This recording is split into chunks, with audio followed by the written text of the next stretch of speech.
Hi folks, Pete here from Ashton's Cars. Today I'm taking you around one of my favourite 4x4s, the Mitsubishi Shogun. Not any old Shogun, because this one is the petrol-engined GDI model, which is quite rare. I used to have one of these cars myself and I'm very, very keen on them. I'll give you the pros and cons of this model and give you a little tour around this 51 plate that we've got. First thing to say though is that this is a 21-year-old four-wheel drive. So, I'm very impressed when this came in part exchange. It's in very, very good condition. Very solid indeed. Paintwork's good on it. Engine's brilliant. Pulleys are along lovely, and the auto gearbox changes gear fantastically well. So I wasn't surprised, I suppose. I was happy, but Shoguns are, in my experience, pretty indestructible. And you know, I've had many of these. I think I've had about 6 now over the years, and I've always found them really super reliable. Always sold them on and customers have been very happy with them. This one's not my own personal vehicle, it's one I've just taken in part exchange, but certainly worth mentioning that having had several of these cars, I've had nothing but good experiences with Mitsubishi Shoguns. Hopefully it's the same for you. Feel free to comment below. But in the meantime, let's look at this one. So it's a 51 plate, it's done 129,000 miles. It's a bit of a damp and miserable day today, but hopefully you can see that the bodywork on it is very, very clean indeed. It's a 7-seater model, which most of these long wheelbase ones are, but just double check that they have got the seats in the back. You get things like full leather in these cars. This one's got heated seats as well. It's quite a nice specification. It's not quite a Range Rover in terms of its luxury, but it's still got that sort of luxury 4x4 feel that you get in a Range Rover, and you get a huge commanding view of the road. What you do also get is a lot more reliability than a Range Rover, and that's why I've personally owned one of these in the past. I live a little bit out in the sticks, and this car is perfect for someone who is doing just that and wants a car that'll get them through the winter and get them out of any trouble they might get in. Great thing about Shogun is they've done all their depreciation. These particular ones now have pretty much bottomed out on them on what they're valued at, so you could keep this for a winter and then sell it next summer and get your money back. It's perfect as a tow car as well. The reason I had one of these as well was I had a 3.5 ton triple axle trailer at the time with a car which we used to tow on the back if we were doing deliveries. So this used to tow that around for me, and it was very, very good at it. That will bring me now on to the negative points of this car. I love these cars. There's no real negative points to the way they drive, but this particular engine, this GDI, as silky smooth as it is and beautiful, and it's so much nicer than the diesel guys to drive. It does only do 16 miles per gallon. That's what I averaged on it. I did get it up to 19 miles per gallon once, but that was on a motorway run and I was driving it at a steady 55-60 miles an hour. I never ever saw 20 miles per gallon in that car.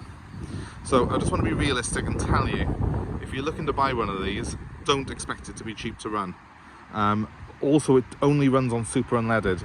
These cars do not like E10 fuel, so you need to be running a GDI Mitsubishi on E5 fuel, which is now super unleaded, a little bit more expensive at the pumps. So yeah, that's the negatives really of this particular car. It really is the only negative. If you're not doing a huge amount of miles and you want something that's a bit of a giggle and a bit of fun to take off-road, it's the perfect vehicle. If you want something as well that's just great value for money and you're not doing a lot of miles, you know, this looks the part, I think. I don't think there's anything else I could buy for this type of money that would really compare with this car. Now, things to look out for on Shoguns. Engines are good, gearboxes are really good. If you buy a diesel one, you need to be a little bit careful of the fuel pump. They have a habit of going and they're pretty much the end of the car when they do. If you find that you get a diesel one and it conks out when it gets hot, at low revs, at junctions, that type of thing, the chances are that that is the fuel pump going, so just walk away quietly. You don't have that problem on the petrol models though, so these petrol ones are pretty much indestructible so long as you can cope with the 16 miles per gallon fuel economy. I want to show you another weak spot on the car. These rear arches are a weak spot. This can rust quite badly. It's already been plated by here at the bottom, but it's fairly solid, this one is. For the year, it's very, very good actually, but they do tend to get a lot of dirt kicked up on them. The door itself is designed to shut over that, so as it doesn't get dirty so much, which saves your trousers when you get in the back of it, which is a good design, similar to a Range Rover. But it does mean, similar to a Range Rover, you get rust on these arches, so just be careful of that, because I have seen them where this is almost completely corroded away, and from the outside you can't tell because that's plastic. So that's something to look out for. I'll just show you the other side as well so you know what it's like on my car.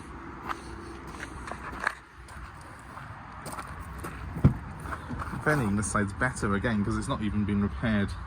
So it's pretty solid, this car is, as you can see. There's not really any corrosion. A little bit of surface stuff there, but you know, it's overall very solid.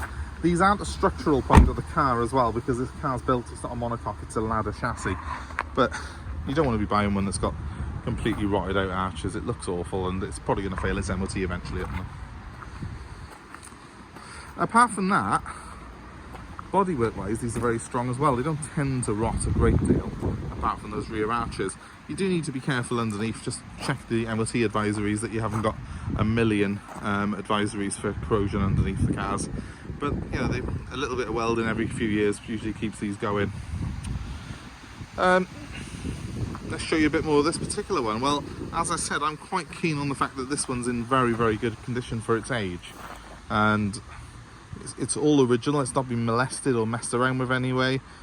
The chrome trim that you see on this one is actually what they used to put on this Elegance model when it was new. It's a mid-range model for the Shogun. Original alloy wheels on it. You'll notice that they are quite a small diameter. I think they're 16 inch on this car, which might look a little lost in the arches compared to some of the new 4x4s, but it means that it's much better off-road. Rides really well. You buy these 4x4s these days with 22 inch wheels, they wouldn't be able to pull themselves out of a muddy field, let alone if it had snow and inclines into the mix. These cars are built to cross fields, to go through streams, to get through snow, and to get you anywhere you need to go. Our particular one here as well has got a few extras on it, which were standard as new, but as well as the centre diff locks that these come with, it's also got a rear diff lock, which I think was either an option or something they did away with mid-production run on these Shoguns. I know from the forums they're more desirable if you've got the button for it, and this one has.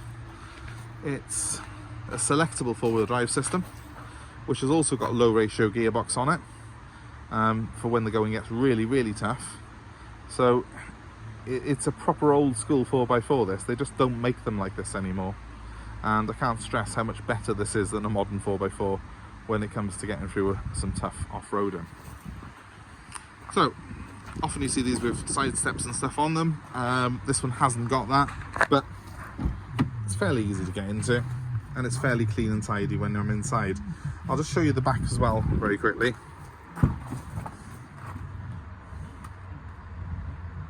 Plenty of space. Surprisingly got things like heating controls in the back as well, like you get in a Range Rover. You know, you wouldn't think a 21-year-old roughy toughy 4x4 like this would have rear ventilation, but this one does. And then at the back, a smaller seat for two smaller passengers, although you can get an adult in at a push. They do sometimes come with headrests. This one hasn't got that, they've gone missing, and so I'm selling it as it is. But those seats fold away and store in the boot when you're not needing them, and the boot on it's huge when they're stowed away.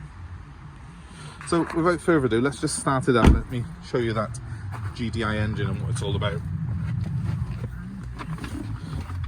Now, one thing I want to show you is look how high up I am. It's one of the real attributes of this car is the visibility, and can you see I can see the corners of my bonnet, which is a massive bonus on this car. And yes, it's a long car, but it has got reverse sensors on it, so it's pretty easy to park. The dials and instruments are really clearly laid out on it. It's old school, so tape player, but I've got nice heating controls there, which are just literal turny switches. Easy to use when I'm driving it, easy to use as well if I'm off-road. That's what you want in a 4x4, in my opinion. I've got air conditioning and it works.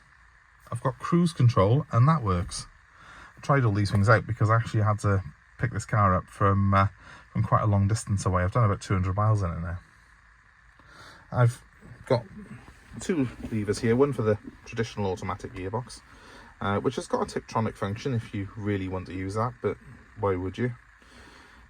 Then I've got this lever, which normally isn't too high, but I can actually move that to a four-wheel drive high ratio, a 4-wheel drive with low ratio, and then a 4 with diff locks on as well.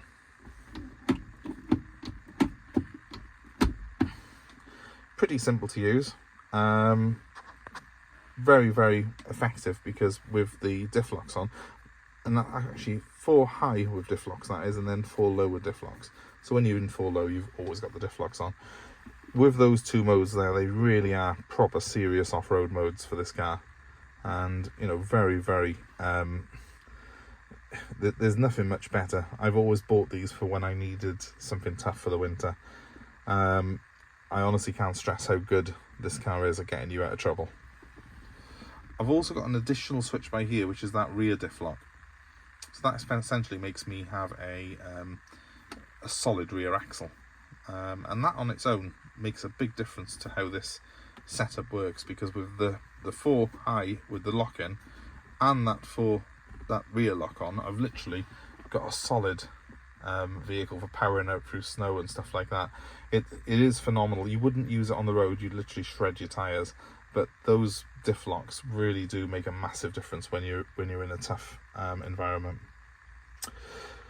So apart from that, it's pretty comfortable. It's got cup holders, heated seats, rear ventilation, which I showed you at the back, but you can turn it on and off as a master switch for it there. Just a very, very pleasant place to be in the Shogun, and I feel very much at home up here. I'll start it up quickly for you so you can hear the engine.